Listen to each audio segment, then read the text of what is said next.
Oh hey, look where I am. Today I've managed to get myself onto the brand new St Michael's Astro that hopefully you're all going to get on at some point very soon. What I thought I'd do, something different, something really different for the Technique Tuesday today is I am going to go through the technique, or the 3 techniques that you need to use fielding in cricket in different situations, and we're going to talk through some of the points you need to think about when you're using this fielding technique, and then I want you to go away and practice, and I want you to send me the videos on Seesaw of you perfecting the technique, and I'll be able to give you some feedback on it, and hopefully we can get you all really good fielders in cricket, getting there for the season if we get one, or if not, doesn't matter. These are really good techniques that we can have for the long term, right? Okay. Right. Mr. Fuller is standing here. He's not on camera, but he's going to show you his hand. Put your hand in the frame, look. See, that's Mr. Fuller. He's going to roll me a ball, and I'm going to show you, first of all, long barrier technique. We're going to talk a little bit about the things that you need to do. I'll probably talk over me doing it, but we'll show you the technique and then come back, okay? So here's the ball. Let me just make sure I'm in the shot. Okay. Ooh! The long barrier is a technique you might want to use in a situation where the ball has been hit low and is travelling towards you at speed, and your aim is to make exactly what the name suggests, a long barrier. The key takeaways for this technique is to wait and see where the ball is rolling before you make the barrier.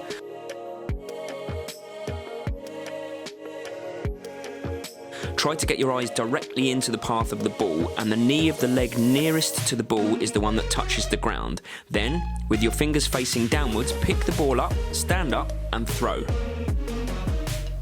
Okay, that was the long barrier. Now we're going to talk about chase and retrieve and return, which is, this would be used in a situation where the ball has been knocked past you and you have to run and get it, and you want to get it back to either the wicket keeper or other fielders as quickly as you can. So this is called the chase, retrieve and return.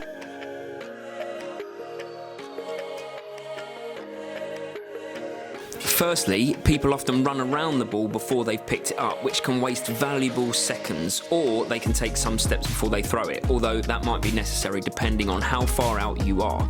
So we need to think about things we can do to get the ball back quickly, and it starts with our body position we get into when we pick the ball up. When you get up to the ball, the key is to keep the ball on the outside of your foot, usually the same foot as your strongest throwing arm. Make sure your front foot is in line with your eyes, and split your stance ready for the important bit, the pivot. Once you have the ball in your hands, the key is to get it back to the fielder or wicket keeper as quickly as possible. Steps can waste time depending on where you are, so the aim is to simply pivot and throw rather than take steps. Have a look which method is quicker here.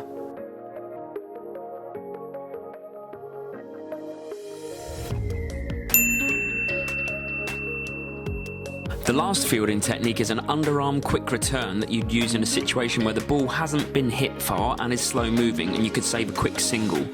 The key to this one is to get your eyes over the ball as always, start your backswing before you have the ball in your hand so that you can pick it up during the action and follow through with the ball going directly to the wicketkeeper or fielder. So you won't be surprised to know that that's not all. That's step 1. Learning those 3 techniques is very important, and practicing them with the right technique is even more important, but I want you to put it into a game as well, and I want you to make this a little bit fun. Now, it will obviously be easier if there's more than one of you at your house, if there's 2 of you that can practice this, but it can still be done with 1, so don't worry. And I'm going to show you how. Now, I've done a nice drawing, as always. If you can see this would be you out in the field, okay? So you'll be out there fielding, and here is person number 2, okay? As in brother or sister or mum or dad, or probably not dog, because they won't be very good at rolling the ball. Now, here, these 3 little black lines here are the wickets. So what you need to do is, the person will roll it from behind the wicket for you to practice. Let's say here is the long barrier technique. So you pick the ball up, and I want you to return it to the person that fielded it out there, the wicket keeper, let's say. And this is how you do it. You score it and you keep track of your score. You get 5 goes each with each of the 3 fielding techniques. So there's 15 lots of points on offer. Now, If you can return it directly to the wickets, either hit the wickets or above the wickets, that's a full 10 points. You couldn't get more accurate than that with the fielding technique. That's brilliant. If it's just outside, and I want you to set this up, say one more pace. Okay, so you take a step either side of the wickets and put something down, either a cone or a sock or any type of marker. And if you get it in between those two, that's 5 points. Then you take one more step out and put something there, a plant pot, a gnome, make your dog sit there, I don't know. But you know, you mark it out, not too far, but a little bit further out. And if you get the ball back between those two, that's 2 points, and anything wider than that, that's 0 points, okay? And I want you to add your points up. So for each fielding technique, the long barrier, there is on offer a maximum of 50 points if you get 5 10s in a row. And then you'd go and do the chase and retrieve and return, and there's 50 points on offer. And then you might do the underarm one at the stumps, there's 50 points on offer. So there's 150 points in total on offer. Now, if you are on your own, of course, that makes it more difficult in one way. It makes it easier in another way, because actually you're going to have to do it with a static ball, as in the ball is not moving. So I just want you to practice getting into the long barrier technique and then returning it, seeing what your score is.